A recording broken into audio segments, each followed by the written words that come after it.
அனைவருக்கும் வணக்கம். அம்மா அறக்கட்டளையின் சார்பாக உங்களை வரவேற்பதில் மிக்க மகிழ்ச்சி. நம்ம இன்னைக்கு இந்த வீடியோவில் என்ன பார்க்க போறோம் அப்படின்னா, 12ஆம் வகுப்பு வரலாறு முதல் பாடத்துல இந்தியாவில் தேசியத்தின் எழுச்சி அப்படின்ற பாடத்துல வினா விடைகள் பார்த்துக்கிட்டு வர்றோம். சென்ற வீடியோல வினா விடைகள் கொடுத்துருந்தோம். இப்ப இந்த வீடியோல பாத்தீங்க அப்படின்னா அதே வினா விடையுடைய தொடர்ச்சி தான் கொடுக்குறோம். மேற்கத்திய கல்வியும் அதன் தாக்கமும் அப்படின்ற தலைப்புல கேள்வி பதிலாக கொடுத்துருக்கோம். மேற்கத்திய கல்வியும் அதன் தாக்கமும் அந்த தலைப்புல இருந்து நம்ம வினா விடைகள் கொடுத்துருக்கோம். இந்த வீடியோ யாருக்கானது அப்படின்னு பார்த்தீங்க அப்படின்னா, TNPSC group 1 to group 8, TNPSC group 1ல இருந்து குரூப் 8 வரைக்கும் இருக்கக்கூடிய 8 வரைக்கும் படிக்கக்கூடியவங்களுக்கான காணொளி தான் இது. அதுக்கடுத்து டெட் அப்படின்னு சொல்லப்படக்கூடிய ஆசிரியர் தகுதி தேர்வு, அதற்கு தயார் செய்து கொண்டிருக்கவங்களும் இந்த வீடியோ பார்க்கலாம். அதுக்கடுத்து பிஜிடிஆர்பிக்கு படிச்சுக்கிட்டு இருக்கவங்களும் இதை பார்க்கலாம். அதுக்கடுத்து டிஎன்யூஎஸ்ஆர்பி என்று சொல்லப்படக்கூடிய Tamil Nadu uniform service recruitment board, அதுல இருந்து போலீஸ் மற்றும் எஸ்ஐ அந்த பதவிக்கான தேர்வு நடைபெறும். அதற்கு தயார் செய்து கொண்டிருக்கவங்களும் இந்த வீடியோ பார்க்கலாம். ஓகே, நம்ம இப்போ கேள்வி பதிலுக்கு ஆன்சர் பண்ணிடலாம். இந்த கேள்வி பதிலுக்கெல்லாம் நீங்க ஆன்சர் பண்ணணும் அப்படின்னா, ஆன்சர் பண்றதுக்கு முன்னாடி நீங்க 12ஆம் வகுப்பு பாட புத்தகத்தை ஒரு தடவை படிச்சுட்டு இதுக்கு நீங்க ஆன்சர் பண்ணீங்களாக உங்களுக்கு ரொம்ப யூஸ்ஃபுல்லா இருக்கும். அல்லது புக்கு எனக்கு கிடைக்கலைங்க சார், அல்லது படிக்கிறதுக்கு டைம் இல்லை அப்படின்னா, நம்ம இதற்கு முந்தைய ஒரு 3 வீடியோவில் அந்த இந்தியாவில் தேசியத்தின் எழுச்சி அப்படின்ற பாடத்தை நம்ம கொடுத்துருக்கோம். அந்த வீடியோவை நீங்க பார்த்துட்டு ஆன்சர் பண்ணாலும் உங்களுக்கு இது ரொம்ப யூஸ்ஃபுல்லாக இருக்கும். சரி, ஓகே. இப்போ ஃபர்ஸ்ட் கேள்வி பார்த்தீங்க அப்படின்னா, மேற்கத்திய கல்வியும் அதன் தாக்கம் அப்படின்ற தலைப்புல முதல் கேள்வி காலனிய காலத்திற்கு முந்தைய இந்தியாவில் உயர்நிலை சமய தத்துவ அறிவினை பெரும் தனியுரிமை பெற்றிருந்தவர்கள் யார்? அதாவது ஆங்கிலேய ஆட்சி காலனிய காலத்திற்கு முந்தைய இந்தியாவில் உயர்நிலை சமய தத்துவ அறிவினை பெறக்கூடிய தனியுரிமை பெற்றிருந்தவர்கள் யார்? சத்திரியர்கள், வைசியர்கள், பிராமணர்கள், சூத்திரர்கள். யார் அப்படின்றது உங்களுக்கே தெரிஞ்சிருக்கும். இது ஈஸியான கொஸ்டின் தான், சிம்பிளான கொஸ்டின் தான். யார் அப்படின்னா பிராமணர்கள் தான். அதாவது பிராமணர்கள் தான் காலனிய காலத்துக்கு முன்பு, ஆங்கிலேய காலனிய காலத்துக்கு முந்தைய இந்தியாவில் உயர்நிலை சமய தத்துவ அறிவினை பெறக்கூடிய தனி உரிமை பெற்றிருந்தவர்களாக அவங்க தான் இருந்திருக்காங்க. அதுக்கடுத்து ஆங்கிலேய ஆட்சிக்கு பிறகுதான், அதாவது இன்னொன்னு, இந்த காலனிய காலத்துக்கு முன்பு மற்ற இந்த வைசியர்களும் சத்திரியர்களும் கூட கல்வி கற்றிருந்தாங்க. ஆனா இருந்தாலும் ஒரு தனி உரிமை அதிகமாக அதிகமாக கல்வி கற்றவர்கள், தனியுரிமை பெற்றிருந்தவர்களாக இருந்தவர்கள் பிராமணர்கள் தான். அதுக்காக வைசியரும் சத்திரியரும் படிக்கலையா அப்படின்னு சொல்ல முடியாது. அவர்களும் படித்தவர்கள் இருந்திருக்காங்க. அதோடைய அளவு என்பது குறைவாக இருந்திருக்குது. பிராமணர்கள் தான் உயர் நிலையில இருந்திருக்காங்க அன்றைய காலகட்டங்கள்ல. அதுக்கடுத்து காலனிய காலத்துக்கு முந்தைய இந்தியாவில், காலனிய காலத்திற்கான முந்தைய இந்தியாவில் ஒரு நிமிஷம், உயர்தர கல்விக்கூடங்கள் எவ்வாறு அழைக்கப்பட்டன? காலனிய காலத்திற்கு முந்தைய இந்தியாவில் உயர்தர கல்விக்கூடங்கள் எவ்வாறு அழைக்கப்பட்டன? பாடசாலைகள், கல்லூரிகள், வித்தியாலயங்கள், சதுஷ்பதிகள், பல்கலைக்கழகங்கள் எவ்வாறு அழைக்கப்பட்டன? இது இன்னைக்கும் நம்ம கல்விக்கூடங்களுக்கு அது தமிழ்நாட்டில இருந்தாலும் சரி, மற்ற எல்லா மாநிலங்களிலையும் இந்த பெயரை தான் வச்சிருக்காங்க. நம்ம என்னதான் இந்தி எதிர்ப்பு, வடமொழி எதிர்ப்பு அப்படின்னே சொன்னாலும், இங்க இருக்கக்கூடிய கல்விக்கூடங்களுக்கு, அதாவது தனியார் பள்ளிகள், நான் அரசு பள்ளிகளை சொல்லல, அரசு பள்ளிகள்ல இந்த மாதிரியான பெயர் இருக்காது. தனியார் பள்ளிகள்ல அந்த பள்ளி என்ன பெயர்ல வச்சாலும், அவங்க குடும்ப பெயர்ல வச்சாலும் அதுக்கு பின்னாடி இந்த வாசகங்கள் இருக்கும். அது என்ன அப்படின்னா, வித்தியாலயங்கள், வித்யாலயா, வித்தியாலயங்கள், சதுஷ்பதிகள். இதான் காலனிய காலத்துக்கு முந்தைய இந்தியாவில் உயர் தர கல்விக்கூடங்கள், வித்தியாலயங்கள் மற்றும் சதுஷ்பதிகள் அப்படின்னு அழைக்கப்பட்டன. இன்னைக்கு மெட்ரிகுலேஷன் மெட்ரிகுலேஷன்லாம் இப்ப சொல்லக்கூடாது. மெட்ரிகுலேஷன் அப்படின்ற போர்டே கிடையாது. இப்ப 2 போர்டு தான் தமிழ்நாட்டில். 2 போர்டு. ஒன்று ஸ்டேட் போர்டு, இன்னொன்று சிபிஎஸ்சி சென்ட்ரல் போர்டு. அதுக்கடுத்து இருக்கு. அதாவது என்ன அப்படின்னா, இந்த இன்டர்நேஷனல் போர்டு அப்படின்னு வந்து இருக்கு.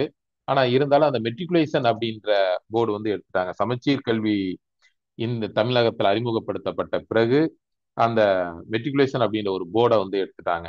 இப்போ வந்து ஸ்டேட் போர்டு, அது ஸ்டேட் போர்டில் இங்கிலீஷ் மீடியம் அல்லது தமிழ் மீடியம் வந்து இருக்கும். சரி, ஓகே. அந்த மாதிரி தனியார் பள்ளிகள் எல்லாத்துக்குமே இந்த வித்யாலயங்கள், வித்யாலயா அப்படின்ற பெயர் வந்து இன்றும் அந்த கல்விக்கூடங்களுக்கு வைக்கப்பட்டுள்ளது. சரி, ஓகே. காலனிய காலத்துக்கு முந்தைய இந்தியாவில் உயர்தர கல்விக்கூடங்கள் எவ்வாறு அழைக்கப்பட்டன அப்படின்னா வித்யாலயங்கள் மற்றும் சதுஷ்பதிகள். அதுக்கடுத்து பிராமணர்கள் கல்வி கற்ற முக்கிய மொழி எது? பிராமணர்கள் கல்வி கற்ற முக்கிய மொழி வந்து எதுவாக கருதப்பட்டது? சரிங்களா? இப்ப இதுல பாத்தீங்க அப்படின்னா இது வந்து ஒரு சிம்பிளான கொஸ்டின் தான். இது வந்து ரொம்ப ஒன்றும் கஷ்டப்படணும் அப்படின்றதெல்லாம் கிடையாது. ஈஸியா ஆன்சர் பண்ணிடுவீங்க. தமிழ், இந்தி, சமஸ்கிருதம், பாலி. இதுல எது சரியான ஆன்சர் அப்படின்னா சமஸ்கிருதம் அப்படின்னு ஈஸியா ஆன்சர் பண்ணிடுவீங்க. அதுக்கு அடுத்த கேள்வி பாருங்க. காலனிய காலத்துக்கு முந்தைய இந்திய கல்வி முறையில் காணப்பட்ட முக்கிய குறைபாடுகளில் தவறானது எது? கேள்வி வந்து நல்லா படிச்சுக்கிறணும். எது தவறானது? காலனிய காலத்துக்கு முந்தைய இந்திய கல்வி முறையில் காணப்பட்ட முக்கிய குறைபாடுகளில் தவறானது எது? சாதி மற்றும் மத பாகுபாடு, பெண்களுக்கு கல்வி மறுக்கப்பட்டது, மனப்பாட முறைக்கு முக்கியத்துவம் அளிக்கப்பட்டது, தொழில்நுட்ப அறிவு பரம்பரையாக பகிரப்பட்டது வந்து ஒரு தடையாக இல்லை. இதுல வந்து எது தவறானது? காலனிய காலத்துக்கு முந்தைய இந்திய கல்வி முறையில காணப்பட்ட முக்கிய குறைபாடுகளில் எது தவறானது? இந்த மாதிரி கொஸ்டினுக்கு தான் நிறைய பேர் வந்து தவறா ஆன்சர் பண்ணிட்டு வந்துருவாங்க. அதாவது அந்த தவறானது அப்படின்ற வார்த்தை வந்து மைண்ட்ல நிக்காது. இந்த கொஸ்டினை பார்த்த உடனே முந்தைய கல்வி முறையில் காணப்பட்ட முக்கிய குறைபாடுகள் எது அப்படின்னா ஓகே, ஆமா, பெண்களுக்கு வந்து அப்ப கல்வி மறுக்கப்பட்டது அப்படின்னு பெண்களுக்கு கல்வி மறுக்கப்பட்டதுன்றதை ஆன்சர் பண்ணிட்டு வந்துருவாங்க. அல்லது சாதி பாகுபாடுகள் வந்து இருந்துச்சு, ஓகே, ஃபர்ஸ்ட் ஆப்ஷன் டக்குன்னு ஆன்சர் பண்ணிட்டு வந்துருவாங்க. அந்த தவறானது அப்படின்றதே மைண்ட்ல வந்து நிக்காது. கடைசி வரைக்கும் நம்ம ஆன்சர் பண்ணது வந்து சரி அப்படின்ற மைண்ட் செட்லயே வந்து இருப்பாங்க. சரிங்களா?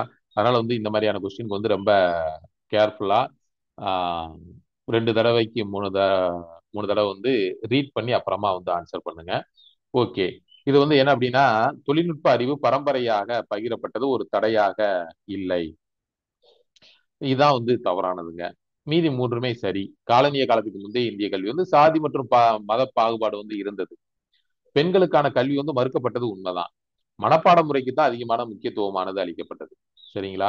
ஆனா தொழில்நுட்ப அறிவு பரம்பரையாக பகிரப்பட்டது அப்படின்றதெல்லாம் கிடையாது. ஒரு சிலர் வந்து அந்த தனக்கு தெரிஞ்சதை அடுத்தவங்களுக்கு சொல்லி கொடுத்தாங்க. ஒரு சிலர் வந்து தனது அந்த தொழில்நுட்ப அறிவு அல்லது தற்காப்பு கலைகள், மருத்துவம், இந்த மாதிரி இதெல்லாம் வந்து அடுத்து வர்றவங்களுக்கு வந்து சொல்லிக் கொடுக்காமலேயே நிறைய அழிந்து போய்விட்டது. சரி, ஓகே. இதுதான் வந்து தவறானது. மீதி மூன்றுமே சரியானதுங்க. அடுத்த கேள்வி பாருங்க. ஆங்கிலேயர்கள் இந்தியாவில் நவீன கல்வியின் பரவலுக்கு உதவிகள் செய்ததன் முக்கிய காரணம் என்ன? எதற்கு இந்த ஆங்கிலேயர்கள் வந்து இந்தியாவில் வந்து நவீன கல்வியை வந்து பரப்புறாங்க? அதுக்கு வந்து என்ன காரணம் அப்படின்னு வந்து பார்த்தோம் அப்படின்னா இந்தியர்களை வலிமை பெற்றவர்களாக மாற்றுவது, இந்தியர்களை கல்வி கற்றவர்களாக மாற்றுவது, தங்களிடம் பணி செய்ய பெரும் எண்ணிக்கையிலான கல்வி கற்ற நபர்கள் வந்து அவர்களுக்கு தேவைப்பட்டது, இந்திய பண்பாட்டை மேம்படுத்துவது. இதுல எது சரி? இது ரொம்ப சிம்பிளானதான். தங்களிடம் பணி செய்ய பெரும் எண்ணிக்கையிலான கல்வி கற்ற நபர்கள் வந்து தேவைப்பட்டாங்க. அதனாலதான் அவங்க வந்து இங்க இருக்கக்கூடிய இந்தியர்களுக்கான கல்வி வந்து கொடுக்குறாங்க. அது நவீன கல்வி, மேற்கத்திய கல்வி, ஆங்கில வழி கல்வி, மற்ற அனைவருக்கும் பரவலாக அந்த கல்வியானது கொண்டு செல்லப்பட்டது. எதுக்கு அப்படின்னா தங்களுக்கு வேலை செய்யறதுக்கு படித்த நபர்கள் வந்து வேண்டும். அதற்காகத்தான் இந்த முயற்சிகளை வந்து ஆங்கிலேயர்கள் வந்து செஞ்சாங்க. மற்றபடி நம்மளை வந்து வலிமை பெற்றவர்களாக மாற்றணும் அப்படின்றதுக்காகவோ, இந்தியர்கள் வந்து நல்ல கல்வி கற்ற அறிவார்ந்த சிந்தனையாளர்களை உருவாக்க வேண்டும் என்பதற்காகவோ, அல்லது நமது பண்பாட்டை மேம்படுத்தணும் அப்படின்றதுக்காகவோ அந்த உயர்ந்த எண்ணத்துல எல்லாம் அவங்க வந்து செய்யல ஆங்கிலேயர்கள். அவங்களுடைய நோக்கம் பெருமளவிலான கல்வி கற்ற நபர்கள் அவர்களுக்கு தேவைப்பட்டது. அதற்காகத்தான் கல்வியை வந்து நவீன கல்வியை வந்து இந்தியாவுல ஆங்கிலேயர்கள் வந்து அனைவருக்கும் வழங்குறாங்க. ஓகே.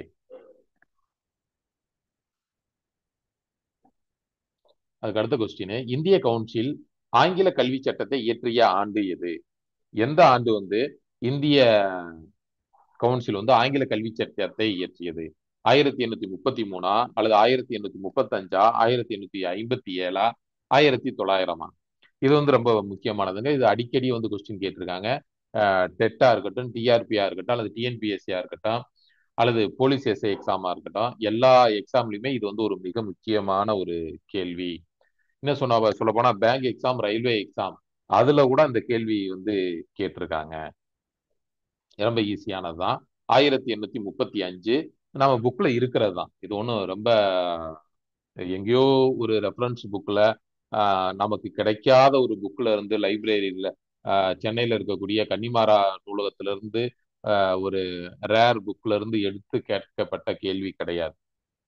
நம்ம ஸ்கூல் புக்கு, +2 ஸ்கூல் புக்ல +2 ஹிஸ்டரியில முதல் பாடத்துல இருந்து கேட்கப்பட்ட கேள்விதான்.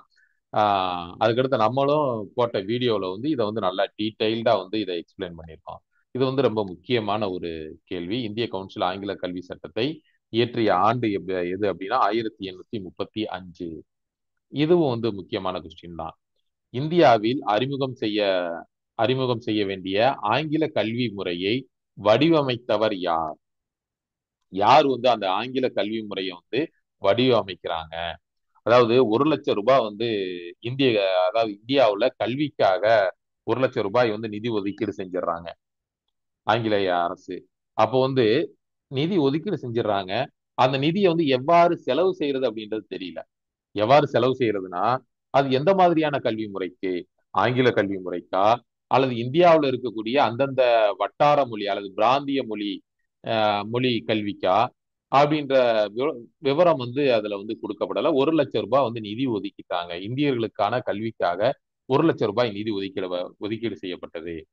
அது எந்த மாதிரியான கல்வி முறை? அது ஆங்கில கல்வி முறை தான் வேண்டும் அப்படின்ட்டு வந்து அந்த ஆங்கில கல்வி முறையை வந்து வடிவமைக்கிறாங்க. அந்த வடிவமைத்தவர் யார்? வாரன் கேஸ்டிங்ஸா, ராபர்ட் கிளைவா, டிபி மெக்காலேவா, அல்லது வில்லியம் பென்னிங் பிரபுவா? இது வந்து மிக முக்கியமான கொஸ்டின். டிபி மெக்காலே கல்வி முறை.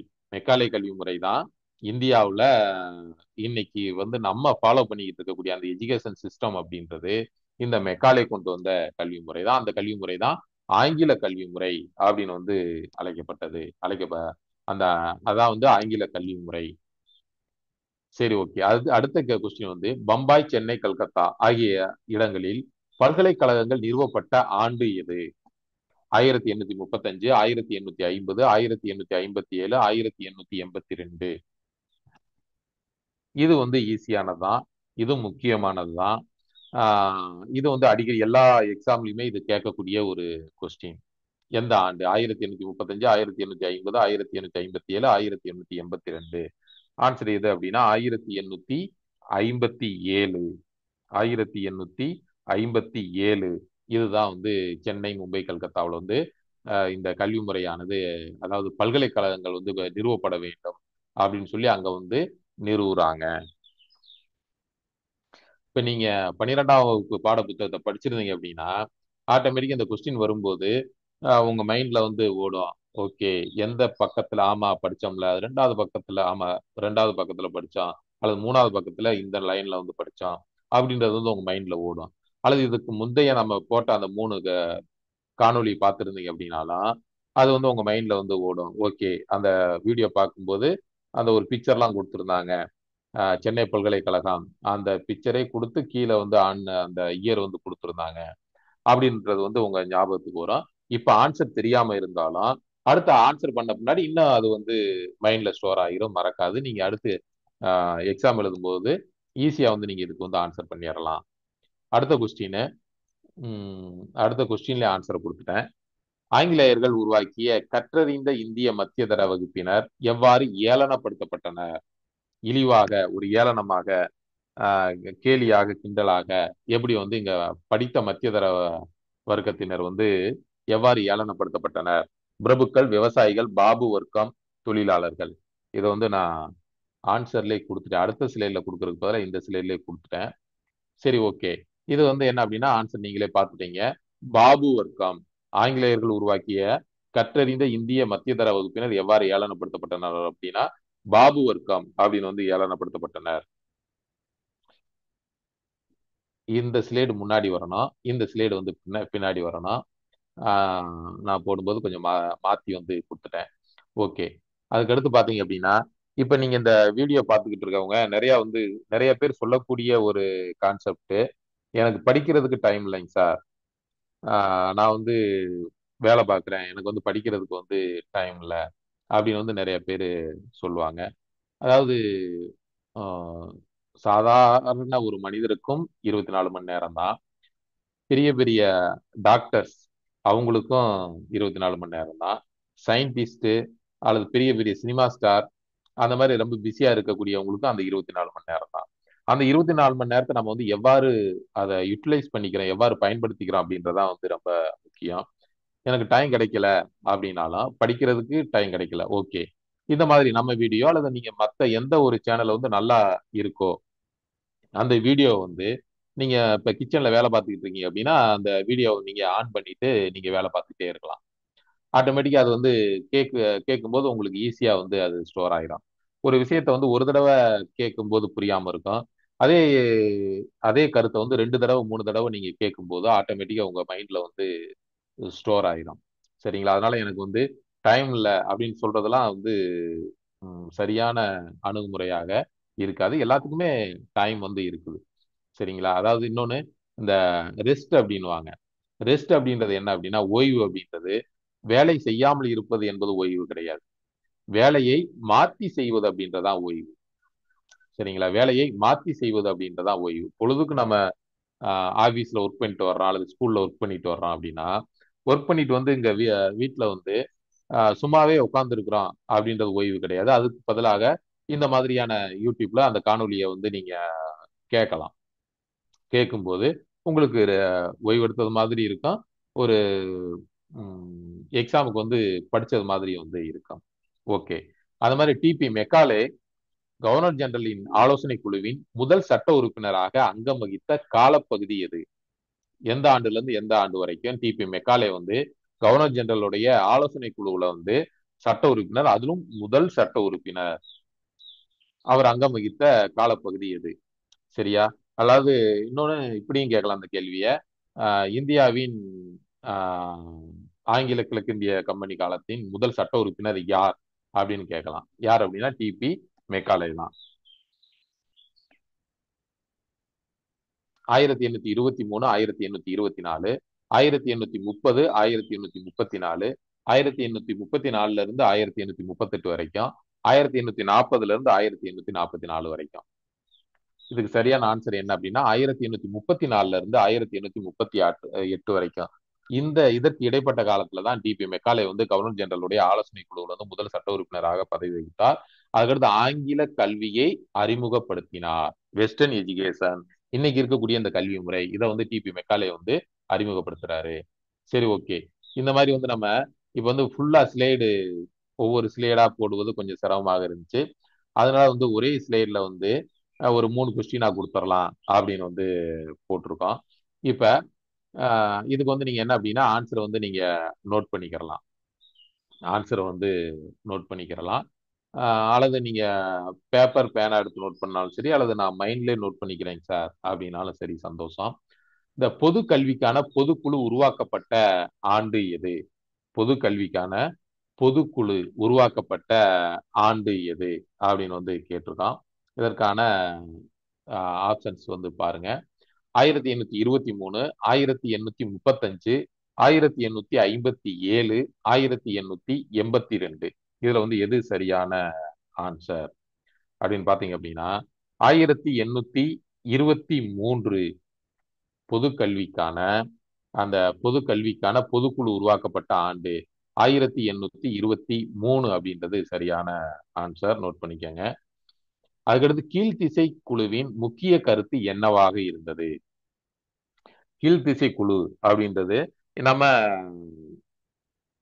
இந்திய இந்தியாவில் இருக்கக்கூடிய கல்வி முறையை பற்றி ஆராயப்பட்ட ஒரு குழு, கீழ்த்திசை குழு. அதனுடைய முக்கிய கருத்து என்னவாக இருந்தது? ஆங்கில மொழி வழியில் கல்வி கற்பிக்கப்பட வேண்டும் அப்படின்னா அல்லது மேலை கல்வியை முக்கியத்துவம் பெற வேண்டும் அப்படின்னா, அல்லது கல்வி பிராந்திய மொழிகளில் கற்பிக்கப்பட வேண்டும் அப்படின்னு சொன்னதா, அல்லது சமஸ்கிருத மொழியே கல்வி மொழியாக இருக்க வேண்டும் அப்படின்னு வந்து சொன்னதா அப்படின்னு வந்து கேட்டிருக்கோம். அப்படின்னு வந்து கொடுத்திருக்கோம். கீழ்த்திசை குழுவுடைய முக்கிய கருத்து என்னவாக இருந்தது அப்படின்னமாக்கா, பிராந்திய மொழிகளில் கற்பிக்கப்பட வேண்டும். பிராந்திய மொழிகளில் கல்வியானது பிராந்திய மொழிகளில் கற்பிக்கப்பட வேண்டும். பிராந்திய மொழி அப்படின்றது தமிழ்நாட்டுல தமிழ், ஆஹ் கேரளாவுல மலையாளம், கர்நாடகத்துல கன்னடம், ஆஹ் ஆந்திராவுல தெலுங்கு, அந்த மாதிரியான அந்தந்த வட்டாரத்துல அந்த வட்டார மொழி தான், வட்டார மொழின்றது தான் வந்து பிராந்திய மொழி. அந்த பிராந்திய மொழியில கல்வி வந்து கற்பிக்கப்பட வேண்டும் அப்படின்னு தான் கீழ்த்திசை குழுவுடைய முக்கிய கருத்தாக இருந்தது. அதுக்கடுத்து மெக்காலே தனது புகழ்பெற்ற இந்திய கல்வி குறித்த குறிப்புகளை, மினிட் ஆஃப் இந்தியன் எஜுகேஷன், அதை வெளியிட்ட ஆண்டு எது? இது வந்து ரொம்ப முக்கியமானதுங்க. இது வந்து அடிக்கடி கேட்கக்கூடியது. மெக்காலே தனது புகழ்பெற்ற இந்திய கல்வி குறித்த மினிட் ஆன் இந்தியன் எஜுகேஷன் குறிப்புகளை வெளியிட்ட ஆண்டு எது அப்படின்னா 1835 அப்படின்றது சரியான பதில். 1835 என்பது சரியான பதில். அடுத்து பாருங்க, ஆஹ் மெக்காலே விரும்பிய விருப்பத்தில் கருத்தில் ஒழுக்க நெறிகளில் அறிவில் ஆங்கிலேயராய் இருக்கும் ஒரு மக்கள் பிரிவினர் எவ்வாறு அழைக்கப்பட்டனர்? அதாவது மெக்காலே விரும்பிய விருப்பத்தில் கருத்தில் ஒழுக்க நெறிகளில் அறிவில் ஆங்கிலேயராய் இருக்கும் ஒரு மக்கள் பிரிவினர் வந்து எவ்வாறு அழைக்கப்பட்டனர்? அதாவது அவனோட ரத்தத்திலையும் சதையிலையும் வந்து அவன் வந்து இந்தியராக இருக்கலாம், ஆனா அவனுடைய அறிவிலையும் சிந்தனையிலையும் அவன் வந்து ஆங்கிலேயரா இருக்க வேண்டும் அப்படின்றதுதான் மெக்காலேயுடைய கொள்கையாக இருந்தது. அவர்கள் எவ்வாறு அழைக்கப்பட்டனர்? புதிய பிரபுக்களா, அல்லது படித்த விவசாயிகளா, அல்லது மேற்கத்திய மயமாக்கப்பட்ட இந்தியர்களா, அல்லது புரட்சியாளர்களா? சரியான ஆன்சர் வந்து மேற்கத்திய மயமாக்கப்பட்ட இந்தியர்கள். சரி, ஓகே. அடுத்த கேள்வி பாருங்க. ஆங்கிலேயர்களால் உருவாக்கப்பட்ட நவீன சமூக வர்க்கத்தில் இடம்பெற்றிருந்த பிரிவினர் யார்? ஆங்கிலேயர்களால் உருவாக்கப்பட்ட நவீன சமூக வர்க்கத்தில் இடம்பெற்றிருந்த பிரிவினர் யார்? வணிக வர்த்தக சமூகங்களா, நிலப்பிரபுக்களா, ஆங்கிலம் பயின்ற ஏகாதிபத்திய அரசின் துணை நிர்வாக பிரிவுகளில் பணியமர்த்தப்பட்டோரா, அல்லது மேற்கூறிய அனைத்துமா? ஆங்கிலேயர்களால் உருவாக்கப்பட்ட நவீன சமூக வர்க்கத்தில் இடம்பெற்றிருந்த பிரிவினர் யார் அப்படின்னா மேற்கூறிய அனைத்தும். வணிக வர்த்தக சமூகங்களும் தான், நிலப்பிரபுக்களும் தான், ஆங்கிலம் பயின்ற ஏகாதிபத்திய அரசின் துணை நிர்வாக பிரிவுகளில் பணியமர்த்தப்பட்டவர்கள் தான். அதாவது ஐசிஎஸ் எக்ஸாம இந்த மாதிரியான எக்ஸாம்ல பாஸ் ஆகி வந்த அந்த படித்த நடுத்தர வர்க்க இந்தியர்களும் தான். ஓகே. நவீன இந்திய கற்றறிந்தோர் பிரிவை சேர்ந்த முக்கிய தலைவர்களில் தவறானவர் யார்? பாருங்க, நவீன இந்திய கற்றறிந்தோர் பிரிவை சேர்ந்த முக்கிய தலைவர்களில் தவறானவர் யார்? இதுல ஒருத்தர் மட்டும் கொஞ்சம் வித்தியாசமா உங்களுக்கு தெரிவாருன்னு நினைக்கிறேன். ராஜாராம் மோகன் ராய், மகாத்மா காந்தி, சுவாமி விவேகானந்தர், தாதாபாய் நவ்ரோஜி. இதுல யாரு தவறானவர்? யாரு நவீன இந்திய கற்றறிந்தோர் பிரிவை சேர்ந்த முக்கிய தலைவர்கள்ல தவறானவர் யார் அப்படின்னா மகாத்மா காந்தியடிகள் தான். சரிங்களா? ராஜாராம் மோகன் ராயா, மகாத்மா காந்தியா, சுவாமி விவேகானந்தரா, தாதாபாய் நவ்ரோஜி அப்படின்னு பார்த்தா அப்படின்னா மகாத்மா காந்தியடிகள் தான். அப்ப மகாத்மா காந்தியடிகள் வந்து படிக்கலையா சார் அப்படின்ற டவுட் வந்து உங்களுக்கு வரலாம். படிச்சாரு. அது வந்து லண்டன்ல போய் பாரிஸ்டர் பட்டம் படிச்சுட்டு வந்தாரு. பாரிஸ்டர் அப்படின்றது இந்த வழக்கறிஞர் பட்டம். வழக்கறிஞர் படிச்சுட்டு வந்து தென்னாப்பிரிக்காவுல தனது தொழிலை வந்து தொடங்கினாரு. அது எல்லாமே உண்மைதான். ஆனா இவங்க வந்து மகாத்மா காந்தி எப்படி அப்படின்னா அவர் வந்து கற்றறிந்தோர், ஆனா அவர் ஒரு தேசிய தலைவராக, விடுதலை போராட்ட வீரராக அவர் இருந்தவர். மீதி இவங்க எல்லாருமே வந்து ஒரு சமூக சீர்திருத்தவாதிகளாக இருந்தவர்கள். தாதாபாய் நவ்ரோஜி ஆங்கிலேயர்களை விமர்சனம் செய்து அந்த புக்கு எழுதியிருக்கிறார். ஆஹ் வறுமையும் பிரிட்டனுக்கு ஒவ்வாத இந்திய ஆட்சியும் அப்படின்ற புக்கை எழுதியிருக்கிறாரு. ஆனா இருந்தாலும் இதுல தவறானவர் அப்படின்னு பார்க்கும்போது மகாத்மா காந்தியடிகள் தான். நவீன இந்திய கற்றறிந்தோர் பிரிவை சேர்ந்தவர்கள் மீதி 3 பேரும் ராஜாராம் மோகன் ராய், சுவாமி விவேகானந்தர், தாதாபாய் நவ்ரோஜி. சரிங்களா? அடுத்த கொஸ்டின்.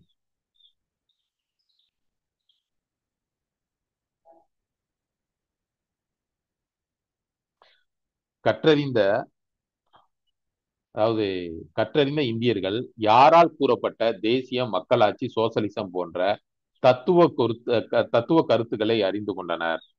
கற்றறிந்த இந்தியர்கள் யாரால் கூறப்பட்ட தேசியம், மக்களாட்சி, சோசலிசம் போன்ற தத்துவ கருத்துக்களை அறிந்து கொண்டனர் அப்படின்னு கேட்டிருக்கோம். இந்திய அறிஞர்கள் மட்டுமா, ஆங்கில அறிஞர்கள் மட்டுமா, மேலை நாட்டு அறிஞர்களா, அல்லது சமய தலைவர்களா? பார்த்தோம் அப்படின்னா மேலை நாட்டு அறிஞர்கள். மேலை நாட்டு அறிஞர்கள் அப்படின்பது இப்ப ஆங்கிலேய அறிஞர்கள் மட்டும் கிடையாது. மேலை நாட்டு அறிஞர்கள், மேலை நாட்டு அறிஞர்கள்னா நமக்கு மேற்கு பகுதியில் இருக்கக்கூடிய அந்த ஐரோப்பாவிலையும் அமெரிக்காவிலையும் இருந்த தத்துவ அறிஞர்கள் எல்லாமே தான். சரிங்களா? மேலை நாட்டு அறிஞர்கள் அப்படின்றதா எல்லாத்துலயுமே வந்துடும். அது Karl Marx, Engels, Rousseau, Montesquieu, Voltaire எல்லாமே ஆங்கிலேயர்கள் மட்டும் கிடையாது. பிரான்ஸு, மற்ற ஜெர்மன், மற்ற அதாவது மேற்குலக நாடுகள்ல இருந்த அறிவார்ந்த சிந்தனையாளர்களுடைய கருத்துக்கள் அடங்கிய புத்தகங்கள் எல்லாத்தையுமே படிச்சாங்க. இதான் கற்றறிந்த அறிஞர்கள் இந்த மக்களாட்சி, சோசலிசம் இந்த தத்துவ கருத்துக்கள் எல்லாமே அவங்ககிட்ட இருந்து அறிஞ்சுக்கிட்டாங்க. மேலை நாட்டு அறிஞர்கள் அப்படின்றது இதற்கு சரியான பதில். கற்றறிந்த இந்தியர்கள் எவற்றை இயற்கையான இயல்பான உரிமைகளாக கருதினர்? கற்றறிந்த இந்தியர்கள் எவற்றை இயற்கையான இயல்பான உரிமைகளாக கருதினர்? அதாவது அடிப்படை உரிமைகள் என்பது வேறு, இயற்கை உரிமைகள் என்பது வேறு. அடிப்படை உரிமைகள் என்பது அரசியல் சட்டத்தால் அனுமதிக்கப்பட்ட உரிமைகள், அரசியல் சட்டத்தால், அரசியல் அமைப்பால் வரைமுறைப்படுத்தப்பட்ட உரிமைகள். அது அடிப்படை உரிமைகள். இயற்கையான உரிமைகள் அப்படின்றது ஒரு மனிதன் பிறக்கும் போது இயல்பாகவே அவனுக்கு வழங்கப்பட்டிருக்கக்கூடிய உரிமைகள். சரிங்களா? கற்றறிந்த இந்தியர்கள் எவற்றை இயற்கையான இயல்பான உரிமைகளாக கருதினர்? சுதந்திரமான பத்திரிகை உரிமை, பொதுக்கூட்டங்களில் சுதந்திரமாக பேசும் உரிமை, சுதந்திரமாக ஒன்று கூடும் உரிமை, மேற்கூறிய அனைத்தும். இதை பார்த்தாலுமே நீங்க ஈஸியா ஆன்சர் பண்ணிடலாம். மேற்கூறிய அனைத்தும் அப்படின்றது சரியான ஆன்சருங்க. அதுக்கடுத்து பாருங்க, தேசிய அளவில் விவாதங்கள் நடைபெறுவதை சாத்தியமாக்கிய முக்கிய காரணிகள் யாவை? தேசிய அளவில் விவாதங்கள் நடைபெறுவதை சாத்தியமாக்கிய முக்கிய காரணிகள் யாவை?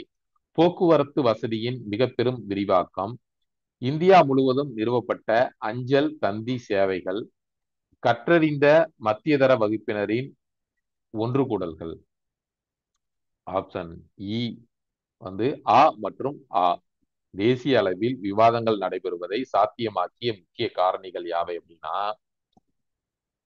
கடைசி ஆப்ஷன்ங்க, இ. ஆ மற்றும் ஆ இரண்டு மட்டும் சரி.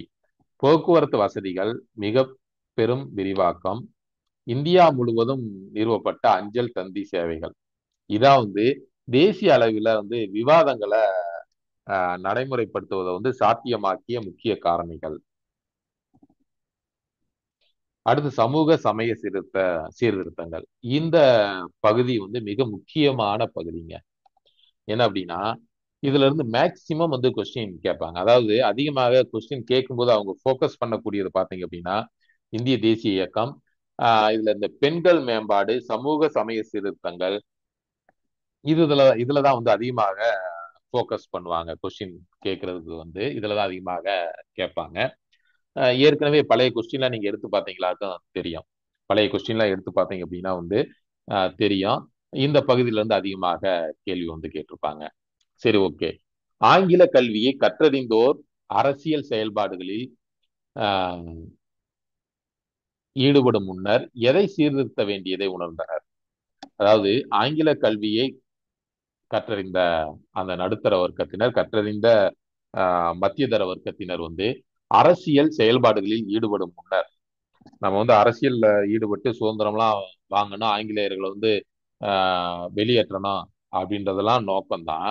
ஆனா அதற்கு முன்னாடி எதை சீர்திருத்தணும் அப்படி அவங்க விரும்பி இருக்காங்க, உணர்ந்திருக்காங்க அப்படின்னு பார்த்தோம் அப்படின்னா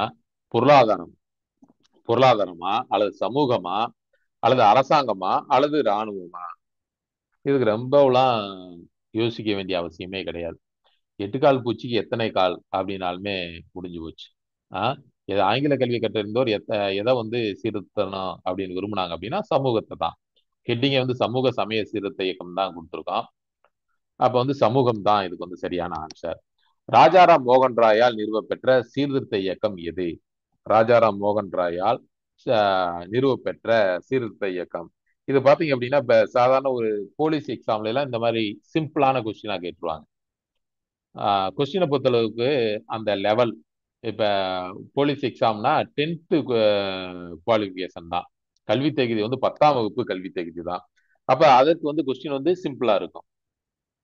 அதே எஸ்ஐ எக்ஸாம் அப்படின்னு பார்க்கும்போது அது வந்து ஒரு டிகிரி முடிச்சவங்களுக்கு. அப்ப அதனுடைய கொஸ்டின் வந்து கொஞ்சம் டஃப்பா இருக்கும். இதே டிஎன்பிஎஸ்சி குரூப் 4 அப்படின்றது 10th குவாலிஃபிகேஷன் தான். அது வந்து ஓரளவுக்கு கொஸ்டின் கொஞ்சம் சிம்பிளா தான் இருக்கும். அதே குரூப் 2 அப்படின்னு பார்க்கும்போது டிகிரி லெவல், அதுல வந்து கொஸ்டின் இன்னும் கொஞ்சம் டஃபா வந்து இருக்கும். இதே நீங்க பிஜிடிஆர்பி அப்படின்னு பாத்தீங்க அப்படின்னா பிஜிடிஆர்பி ஹிஸ்டரி அப்படின்னா இன்னும் ரொம்ப டஃபா இருக்கும். ஏன்னா ஹிஸ்டரி படிச்சவங்க மட்டும்தான் அதுல ஹிஸ்டரி படிச்சவங்க, அது ஒரு எம்ஏ பிஎட் படிச்சவங்க மட்டும்தான் அந்த எக்ஸாம் வந்து பிஜிடிஆர்பி ஹிஸ்டரி அந்த எக்ஸாம் வந்து எழுத முடியும். அப்போ வந்து அவங்க இன்னும் ரொம்ப அந்த பாடத்துல வந்து ஆழ்ந்த அறிவை பெற்றவர்களாக இருக்க வேண்டும். அதை ஃபோக்கஸ் பண்ணி தான் கொஸ்டின் கேட்பாங்க. இன்னொன்னு, எல்லா கொஸ்டினுமே அந்த கொஸ்டின் லெவல் வந்து பாத்தீங்களாக்கும் easy, moderate, difficult, very difficult, அந்த லெவல்ல வந்து கொஸ்டின் வந்து கேட்டிருப்பாங்க. படிக்காமையே போனாலும் ஆன்சர் பண்ணிடலாம். அந்த மாதிரி ஒரு சில கொஸ்டின் வந்து இருக்கும். கொஞ்சம் படிச்சிருந்தா ஆன்சர் பண்ணலாம், அந்த மாதிரி கொஸ்டின் வந்து கொஞ்சம் இருக்கும். ரொம்ப அதிகமாக படிச்சிருந்தா தான், ஒரு நாளைக்கு 7 மணி நேரம் 8 மணி நேரம் படிச்சிருக்கணும், நிறைய ரெஃபரன்ஸ் புக் எடுத்து படிச்சிருக்கணும். அப்படி படிச்சிருந்தா தான் ஆன்சர் பண்ண முடியும். டிஃபிகல்ட்டி லெவல் அந்த மாதிரியான ஒரு சில கொஸ்டின் எடுத்திருப்பாங்க. வெரி டிஃபிகல்ட், நீங்க என்னதான் படிச்சிருந்தாலும் அந்த அந்த மாதிரி கொஸ்டினுக்கு ஆன்சரே பண்ண முடியாது. அந்த மாதிரியான கொஸ்டின் எடுத்திருப்பாங்க. அப்ப கொஸ்டின் செட் பண்ணும்போது இந்த மைண்ட் செட்ல தான் கொஸ்டின் எடுப்பாங்க. அது ஒவ்வொரு கொஸ்டினும், அது டிஎன்பிஎஸ்சியா இருக்கட்டும், டிஆர்பி ஆக இருக்கட்டும், அல்லது போலீஸ் எஸ்ஐ எக்ஸாம் ஆக இருக்கட்டும், அல்லது பேங்க் எக்ஸாம் ஆக இருக்கட்டும், எந்த எக்ஸாம் ஆக இருந்தாலும் இந்த நான் சொன்ன அந்த லெவல்ல தான் வந்து கொஸ்டின்ஸ் வந்து எடுப்பாங்க. சரிங்களா?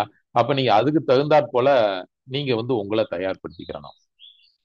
ராஜாராம் மோகன் ராயால் நிறுவப்பெற்ற சீர்திருத்த இயக்கம் இது. பிரார்த்தனை சமாஜம், ஆரிய சமாஜம், பிரம்ம சமாஜம், அலிகார் இயக்கம். ரொம்ப சிம்பிளான கொஸ்டின் தான். பிரம்ம சமாஜம், பிரம்ம சமாஜம் அப்படின்றது வந்து சரியான ஆன்சர். அதுக்கடுத்து பாருங்க, பிரார்த்தன சமாஜத்தை உருவாக்கியவர் யார்? பிரார்த்தன சமாஜத்தை உருவாக்கியவர் யார்? சையத் அகமது கான், டாக்டர் ஆத்மராம் பாண்டுரங், சுவாமி தயானந்த சரஸ்வதி, ராமகிருஷ்ண பரமஹம்சர்.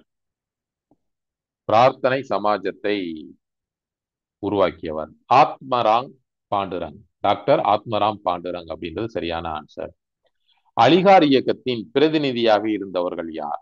அலிகார் இயக்கத்துடைய பிரதிநிதிகளாக இருந்தவர்கள் ஜோதிபா பூலே, நாராயணகுரு, சையத் அகமது கான், அரவிந்த கோஷ். யாரு அப்படின்னு பார்த்தா அப்படின்னா ஈஸியா நீங்க இதுக்கு ஆன்சர் பண்ணிடலாம். சையத் அகமது கான், அவரு தான். சையத் அகமது கான் தான் அலிகார் இயக்கத்துடைய பிரதிநிதியாக இருந்தவர். அதுக்கடுத்து பாத்தீங்களா மீட்பு இயக்கங்கள். மீட்பு இயக்கங்களில் தவறானது எது? மீட்பு இயக்கங்களில் தவறானது எது? ஆரிய சமாஜம், ராமகிருஷ்ண இயக்கம், தியோபந்த் இயக்கம், பிரம்ம சமாஜம். இதுல வந்து எது வந்து மீட்பு இயக்கங்கள்ல தவறானது அப்படின்னு வந்து கேட்டிருக்கோம். இதுக்கு வந்து சரியான ஆன்சர் எது அப்படின்னா பிரம்ம சமாஜம், அதுதான் வந்து சரியான ஆன்சர். பிரம்ம சமாஜம் வந்து ஒரு மீட்பு இயக்கம் அப்படின்னு சொல்ல முடியாது, அது வந்து ஒரு சமூக சீர்திருத்த இயக்கம். மீதி எல்லாமே மீட்பு இயக்கம். மீட்பு இயக்கம் அப்படின்னா என்னன்னா, ஆஹ் இந்து சமயத்திலிருந்து கிறிஸ்தவர்களாக மதம் மாறியவர்களை மீண்டும் இந்து சமயத்திற்கே அவர்களை வந்து மதமாற்றம் செய்வது. ஆரிய சமாஜத்துல பாத்தீங்க அப்படின்னா சுவாமி தயானந்த சரஸ்வதியை வந்து ஆரம்பிப்பாங்க 1875. அவங்களுடைய நோக்கம் என்ன அப்படின்னா, இந்து சமயத்திலிருந்து கிறிஸ்தவர்களாக அல்லது இஸ்லாமியர்களாக மதம் மாறியவர்களை மீண்டும் தாய் சமயமாக இந்து சமயத்துக்கு வந்து மதமாற்றம் செய்வது. அப்படி மதமாற்றம் செய்யும் போது சுத்தி இயக்கம் என்ற ஒரு சமய சடங்கு செய்து அதன் மூலமாக அவங்களை வந்து இந்து சமயத்துல வந்து அவர்களை வந்து மாற்றுவது. இதான் வந்து இந்த ஆரிய சமாஜத்துடைய நோக்கமாக இருந்தது. சரிங்களா? இதுல வந்து மீட்பு இயக்கங்களில் தவறானது எது அப்படின்னு பார்த்தோம்னாக்கா பிரம்ம சமாஜம் தான். அதுக்கடுத்து பாருங்க, புனேயில் சமூக இயக்கத்தை முன்னெடுத்தவர் யார்? புனே அங்க வந்து ஆஹ், சமூக இயக்கத்தை முன்னெடுத்தவர் யார்? நாராயணகுரு. மகாராஷ்டிராவுல புனேல நாராயணகுருவா, ஐயன்காளியா, ஜோதிபா பூலேவா அல்லது ராமலிங்க அடிகளாரா? ஜோதிபா பூலே அப்படின்றது சரியான ஆன்சருங்க. ஒரு சில இதுல வந்து மகாராஷ்டிராவை சேர்ந்த சமூக சீர்திருத்தவாதி யார் அப்படின்னு கூட கேட்பாங்க. இதுவும் வந்து அடிக்கடி கேட்டிருக்காங்க. ஜோதிபா புலே வந்து ஏதாவது ஒரு வகையில வந்து கொஸ்டின் வந்து கேட்டிருக்காங்க. புனேயில் சமூக இயக்கத்தை முன்னெடுத்தவர் யார் அப்படின்னா ஜோதிபா புலே. கேரளாவில் சமூக இயக்கத்தை முன்னெடுத்தவர்களில் ஒருவர். இந்த கேள்வியும் அடிக்கடி கேட்டிருக்காங்க. கேரளாவில் சமூக இயக்கத்தை முன்னெடுத்தவர்களில் ஒருவர் யார்? ராமலிங்க அடிகள், வைகுண்ட சுவாமிகள், நாராயணகுரு, அயோத்திதாசர். கேரளாவில் சமூக இயக்கத்தை முன்னெடுத்தவர்களில் ஒருவர் யார் அப்படின்னா நாராயணகுரு. கேரளா அப்படின்னாலுமே ஒரு நாராயணகுரு. தமிழ்நாட்டில் சமூக இயக்கத்தை முன்னெடுத்தவர்களில் ஒருவர் யார் அப்படின்னா ஜோதிபா புலேவா, நாராயணகுருவா, ராமலிங்க அடிகளா, ஐயன் காளியா? ராமலிங்க அடிகளார். தமிழ்நாட்டில் சமூக இயக்கத்தை முன்னெடுத்தவர்களில் ஒருவர் யார் அப்படின்னா ராமலிங்க அடிகளார். அடுத்த கேள்வி பாருங்க. 19ஆம் நூற்றாண்டு சீர்திருத்தவாதிகள் எதன் அடிப்படையில் மேலை நாட்டினர் முன்வைத்த சவால்களை எதிர்கொண்டனர்? எதன் அடிப்படையில் 19ஆம் நூற்றாண்டு சீர்திருத்தவாதிகள் எதன் அடிப்படையில் மேலை நாட்டினர் முன்வைத்த சவால்களை எதிர்கொண்டனர்? பாரம்பரியமா, மதமா, காரணமா அல்லது உணர்வா? காரணம். மேலை நாட்டர் முன்வைத்த சவால்களை காரணம், காரண காரியத்தோடு ஆராயக்கூடிய ஒரு நிலை. காரணம் அப்படின்றதான் இதற்கு வந்து சரியான பதில். அதற்கு இந்திய தேசிய உணர்வு உதயமாவதற்கு தூண்டுகோலாக இருந்தது எது? இந்திய தேசிய உணர்வு உதயமாவதற்கு தூண்டுகோலாக இருந்தது எது? பொருளாதார மாற்றங்களா, அரசியல் புரட்சிகளா அல்லது சீர்திருத்தவாதிகளால் தூண்டப்பட்ட மீள் சிந்தனையா அல்லது ஆங்கிலேயரின் அடக்குமுறைகளா? இந்திய தேசிய உணர்வு உதயமாவதற்கு தூண்டுகோலாக இருந்தது எது அப்படின்னு பார்த்தோம் அப்படின்னா சீர்திருத்தவாதிகளால் தூண்டப்பட்ட மீள் சிந்தனை. சீர்திருத்தவாதிகளால் தூண்டப்பட்ட மீள் சிந்தனை அப்படின்றதாங்க சரியான பதில். அதுக்கடுத்து பாருங்க, வருஷமா கேட்டிருக்கோம். பொதுவாக அந்த மாதிரி வருஷமாகவும் கேள்விகள் வந்து அதிகமாக கேட்கிறாங்க. அதனாலதான் நம்மளும் வருஷமா கேள்வி கேட்டிருக்கோம். பிரம்ம சமாஜம் நிறுவப்பட்ட ஆண்டு எது? 1857, 1867, 1828, 1875. பிரம்ம சமாஜம் நிறுவப்பட்ட ஆண்டு எது? 1828 என்பது சரியான பதில். பிரம்ம சமாஜம் நிறுவப்பட்ட ஆண்டு என்பது 1828. அதுக்கடுத்து பாருங்க, பிரார்த்தனை சமாஜம் நிறுவப்பட்ட ஆண்டு எது? பிரார்த்தனை சமாஜம் நிறுவப்பட்ட ஆண்டு எது? 1828, 1867, 1875, 1885? 1867 என்பது சரியான பதில். பிரார்த்தனை சமாஜம் ஆத்மராம் பாண்டுரங் 1867 வந்து ஆரம்பிக்கிறாருங்க. ஆரிய சமாஜம் நிறுவப்பட்ட ஆண்டு 1828. ஏற்கனவே ஒரு இதுக்கு ஆன்சரா வந்துருச்சு பிரம்ம சமாஜத்துக்கு. 1867 பிரார்த்தனை சமாஜத்துக்கு ஆன்சரா வந்துருச்சு. அதுக்கடுத்து 1875. 1875 என்பதுதான் சரியான பதில். ஆரிய சமாஜம் நிறுவப்பட்ட ஆண்டு என்பது 1875. ஓகே. இஸ்லாமியர்களிடையே சமூக சீர்திருத்த பணியை மேற்கொண்ட இயக்கம் இது? பிரம்ம சமாஜமா, ஆரிய சமாஜமா, அலிகார் இயக்கமா அல்லது ராமகிருஷ்ண இயக்கமா? இஸ்லாமியர்கள். இஸ்லாமியர்களிடையே சமூக சீர்திருத்த பணியை மேற்கொண்ட இயக்கம் எது? இது ஈஸியானதா, பார்த்த உடனே ஆன்சர் பண்ணிடலாம். அலிகார் இயக்கம். அலிகார் இயக்கம் அப்படின்றதான் சரியான பதில். இஸ்லாமியர்களிடையே சமூக சீர்திருத்த பணியை மேற்கொண்ட இயக்கம் என்பது அலிகார் இயக்கம். Okay, miss you all the best. இதோடு இன்றைய வீடியோ வந்து முடிஞ்சது. அதாவது ஒரே நாள்ல நிறைய ஒரு 50 கொஸ்டின் 60 கொஸ்டின் போட்டோம் அப்படின்னா நீங்க உங்களுக்கு சிரமமா இருக்கு அப்படின்றதுக்காக லிமிட்டா வந்து கொஸ்டின் போடுறோம். ஆஹ் இது இது வந்து உங்களுக்கு ரொம்ப யூஸ்ஃபுல்லா இருந்திருக்கும் அப்படின்னு வந்து நினைக்கிறேன். உங்களுடைய கருத்துக்களை வந்து கமெண்ட் பாக்ஸ்ல வந்து தெரிவிங்க. இதோ இதே போல இதோடைய தொடர்ச்சியாக தேசியத்தின் எழுச்சிக்கு ஏனைய முக்கிய காரணங்கள் அப்படின்ற தலைப்புல இருந்து வினா விடைகளை வந்து அடுத்த வீடியோவில் வந்து பார்க்கலாம். தொடர்ந்து பாருங்க. தொடர்ந்து பாருங்க, ஆன்சர் பண்ணுங்க. தொடர்ந்து படிச்சீங்க அப்படின்னா கண்டிப்பாக வந்து நம்ம சக்சஸ் பண்ணலாம். Okay, wish you all the best.